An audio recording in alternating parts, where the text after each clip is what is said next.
হঠাৎ করেই আকাশের বাড়িতে গিয়ে আদ্রিতের দেখা পাচ্ছে শুভ। সম্পূর্ণ জানতে ভিডিওটিতে একটি লাইক করে দেখতে থাকো। গল্পের শুরুতেই আমরা দেখতে পারি যে শুভলক্ষ্মীর সাথে আকাশের বিয়ের কথাটা বলবে বলে ঠিক করেছে আকাশের মা। এর মধ্যেই দেখা যায় মোহনা বলে, আচ্ছা আমি একটা কথা কিছুতেই বুঝতে পারছি না আয়ান, তুমি এখনো পর্যন্ত ওষুধটা খাওনি কেন? তখনই আয়ান বলে, আসলে সময় পাইনি। এরপর যখনই শুভর দেওয়া নাড়ুটা আকাশের মা আদ্রিতের হাতে তুলে দেয় আর সেই নাড়ুটাই খায় আদ্রিত, তারপর থেকেই আদ্রিতের মনে হয় যেন এই নাড়ুটা সে কোথাও একটা খেয়েছে। আর এটা ভাবতে ভাবতেই আবারও অসুস্থ হয়ে পড়ে। তখনই আকাশের মা বলে, আয়ান তোমার কি হলো? কিন্তু আদ্রিতের আর কোনো সারা শব্দ নেই। মোহনা তখন বলে, দেখেছো তো মা, মনে হচ্ছে ওর শরীরটা খারাপ করছে। এর মধ্যে তো অনেকটা সময়ও চলে গেছে, তুমি আর দাঁড়িয়ে থেকো না, তুমি যাও, আমি বরং আদ্রিতের মানে আয়ানের পাশে আছি। ঠিক সেই মুহূর্তেই মোহনার মা বলে, না না, ওকে এইভাবে একা রেখে আমিও বা যাই কি করে? তুইও তো বলেছিলিস যাবি। মোহনাকেও যেতে বলে আদ্রিত, কিন্তু মোহনা বলে, না আয়ান, তোমার এই অবস্থায় তোমাকে ফেলে আমি কোথাও যেয়ে শান্তি পাবো না। আমি তোমার পাশেই আছি। আর শুভলক্ষ্মীর বাড়িতে না হয় অন্যদিন যাওয়া যাবে, বাট আমি এখন তোমার কাছ থেকে নড়বো না। এর মধ্যে আকাশের মা বলে, তাহলে আমি কি একাই যাব? মোহনা বলে, হ্যাঁ মা, তুমি একাই চলে যাও, না হলে খুব অসুবিধা হবে। আর তাছাড়া আমি তো আছি আয়ানের পাশে, তোমাকে এত চিন্তা করতে হবে না।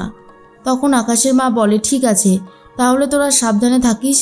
এই বলেই আকাশের মা বেরিয়ে চলে যায়। তখনই আদ্রিত বলে, আমার জন্যই তোমার যাওয়াটা হলো না, আমার সত্যি খুব খারাপ লাগছে মোহনা। মোহনা বলে, আচ্ছা আয়ান, তুমি কেন বলো তো নিজেকে দোষারোপ করছো? একটা কথা ভুলে গেলে কি করে চলবে যে তুমি আমার সব।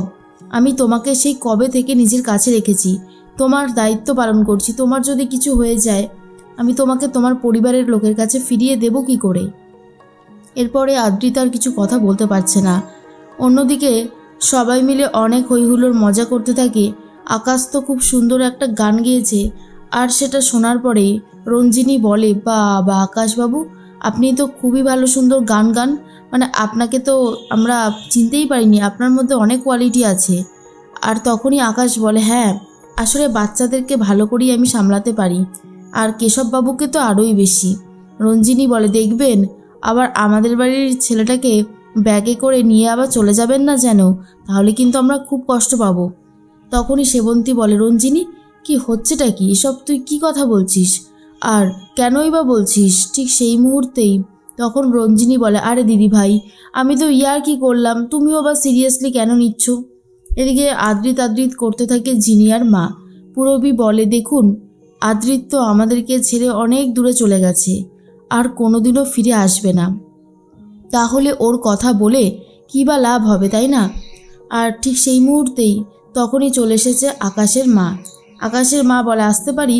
সেবন্তী বলে, আরে আপনি যে, আসুন আসুন, আপনার জন্যই তো অপেক্ষা করছিলাম, তা এতটা লেট করলেন কেন? আকাশের মা বলে, আসলে লেট হয়ে গেল। এরপর সবাই মিলে হইহুল্লোড় আনন্দ করতে থাকে। মোটামুটি যারা গেস্ট এসেছিল তারা তো সবাই চলে গেছে, কিন্তু আকাশের মা রয়ে গেছে। আকাশ বলে, মা এবারে আমাদের যেতে হবে, আমি গাড়ি বার করছি, তুমি এসো। আকাশের মা তখন বলে, আপনাদের সাথে আমার কিছু গুরুত্বপূর্ণ কথা আছে, যেগুলো না বললেই নয়। তখন দাদু আর ঠাম্মি বলে, হ্যাঁ বলুন না, আজকাল তো আপনার ছেলে আমাদের বাড়ির ছেলে হয়ে উঠেছে। আকাশ বলে, আমি চাই আপনাদের বাড়ির মেয়েকে আমার বাড়ির বউ করে নিয়ে যেতে। আর তখনই শুভ বলে, তাই? আপনি কোন মেয়েকে নিয়ে যাবেন, অয়না না শিরিন? আর ঠিক তখনই আকাশের মা বলে, তোমাকে। শুভলক্ষ্মী, তোমাকে আমার খুব পছন্দ, আর আমার ছেলেরও খুব পছন্দ, তাই আমি চাই যাতে তুমি আমার বাড়ির বউ হয়ে যাও। এরপরে শুভলক্ষ্মী বলে, এসব আপনি কি বলছেন? আমি এটা কিছুতেই মেনে নিতে পারছি না, আমি শুধু আদ্রিতকে ভালোবাসি, অন্য কাউকে নয়। এরপরেই সেবন্তী পুরোপুরি চুপ হয়ে গেছে। আকাশের মা বলে, আমি জানি আপনাদের মন অনেক বড়, আর আপনারা কোনো পুরনোপন্থী মানুষও নয়, তো আপনারা নিশ্চয়ই বুঝতে পারছেন আমি যে কথাটা বলেছি, কারণ একটা মেয়ের পক্ষে সারাটা জীবন একা বাঁচাটা খুব ডিফিকাল্ট। আমার আকাশ, আমি শুভলক্ষ্মীকে অনেক যত্ন করব, আমাদের কেশবকে নিয়েও কোনো অসুবিধা নেই, আর আপনারা এবার ডিসিশন নেবেন। আকাশ ফোন করতে থাকে মাকে আর বলে, গাড়ি বার হয়ে গেছে, তাড়াতাড়ি চলে এসো। আকাশের মা চলে যায় তখনই রঞ্জিনী বলে, আমি জানতাম এরকম কিছু যে একটা হবে সেটা আমি খুব ভালো মতন জানতাম। এর মধ্যেই শুভ কাঁদতে কাঁদতে ওপরে চলে যায়। আদ্রিতের ছবির সামনে দাঁড়িয়ে অনবরত কেঁদে চলেছে আর বলে, আদ্রিত, এমনটা তো হবে আমি কখনো ভাবিইনি। আমি শুধু তোমাকে ভালোবাসি। আমি তোমার হাত থেকে সিঁদুর পরেছি, আর কারোর হাত থেকে কোনোদিন সিঁদুর পরতে পারবো না, কারণ আমি তোমাকে এতটাই ভালোবাসি। এর মধ্যেই সেবন্তী, পূরবী সবাই পুরোপুরি চুপ করে গেছে। আর ঠিক সেই মুহূর্তেই হীরক বলে, এটা ঠিক হচ্ছে না, আমাদের বাড়ির বউ কেন অন্য বাড়ির বউ হতে যাবে? আর আমরা তো শুভকে অনেক যত্নে রেখেছি, অনেকটাই ভালো রেখেছি। তখন সবাই নিজেদের বক্তব্য পেশ করতে থাকে, কিন্তু ঠাম্মি আর দাদু বলে, তোমরা শুধু নিজেদের কথাটাই ভাবছো, তোমরা একবারও তো শুভর কথা ভাবছো না। মেয়েটার কতই বা বয়স, এই তো সেদিনকার দাদুভাই ওকে বিয়ে করে নিয়ে এলো। হ্যাঁ, ও মা হয়েছে ঠিকই, কিন্তু সারাটা জীবন একা একা চলবে কি করে? আমরা আজকে বেঁচে আছি, কয়েকটা দিন পরে আমরা কেউই এই পৃথিবীতে থাকবো না। তখন শুভর পাশে কে দাঁড়াবে সেটা কখনো ভেবে দেখেছো? এতগুলো মানুষ রয়েছে ঠিকই, কিন্তু সময় বিশেষে এক এক করে সবাই হারিয়ে যাবে। সেবন্তী বলে, কিন্তু আমি আমার ছেলের বউকে ছাড়বো না। শুভ আমার ছেলের বউ, আমি কেন ওকে ছেড়ে দেব? এটা সম্ভবই না। ঠিক তখনই ঠাম্মি বলে, বড় বৌমা, আমি তোমার মনের অবস্থাটাও বুঝতে পারছি, কিন্তু তুমি এটা কেন বুঝতে পারছো না যে শুভর সব কিছু শেষ হয়ে গেছে। শুভর কতই বা বয়স, ওকে আবারও নতুন করে শুরু করতে হবে। ও আমাদের সামনে কাঁদতে পারে না ঠিকই, কিন্তু একটা সময় ওর চোখের জল তো ফেলে, বলো? ওই জায়গাটায় কাউকে দাঁড়াতে হবে। স্বামীরাই পারে মেয়েদের পাশে দাঁড়াতে। তো আমি বলছিলাম তোমরা এই ব্যাপারটাকে ভেবে দেখো। এরপর শুভ কাঁদতে কাঁদতে নিচে নেমে আসে আর বলে, না ঠাম্মি, আমি আদিকেই ভালোবাসি। আদির জায়গা আমি কখনো কাউকে দিতে পারবো না, সেটা সম্ভবই নয়। তখনই রূপস বলে, শুভ, ঠান্ডা মাথায় ব্যাপারটা একবার ভেবে দেখ, এত তাড়াহুড়ো করে কোনো ডিসিশন নিস না। তখনই শুভ বলে, কি ডিসিশন নেব না বলো তো রূপস?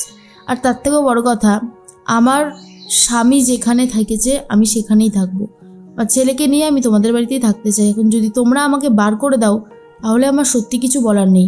সেবন্তী বলে, না শুভ, তোকে আমরা কোথাও যেতে দেব না, তুই আমাদের কাছেই থাকবি আর ভালো থাকবি। আমি তো আছি তোর পাশে, তোকে আমি কখনোই হারাতে দেব না। এরপর আকাশবাবুকে পুরোপুরি ক্লিয়ার করে সব কিছু বলবে বলে ঠিক করেছে শুভ। তাই তাড়াতাড়ি করে আকাশবাবুর বাড়িতে হঠাৎ করেই চলে যায়। আর আকাশ তো দেখে চমকে গেছে আর বলে, শুভলক্ষ্মী আপনি এখন? তখনই শুভলক্ষ্মী বলে, আপনার সাথে আমার কিছু গুরুত্বপূর্ণ কথা আছে যেগুলো না বললেই নয়। দেখুন, আমি শুধুমাত্র আমার হাজব্যান্ডকেই ভালোবাসি, অন্য কাউকে নয়। আর ঠিক সেই মুহূর্তে শুভলক্ষ্মী এসেছে শুনে আদ্রিত আর মোহনা শুভলক্ষ্মীর কাছেই যাচ্ছে। তাহলে এবারেই কি আকাশের বাড়িতে এসে আদ্রিতের দেখা পেতে চলেছে শুভলক্ষ্মী? এমনটা হলে কেমন লাগবে কমেন্টস করে জানাতে কিন্তু ভুলো না।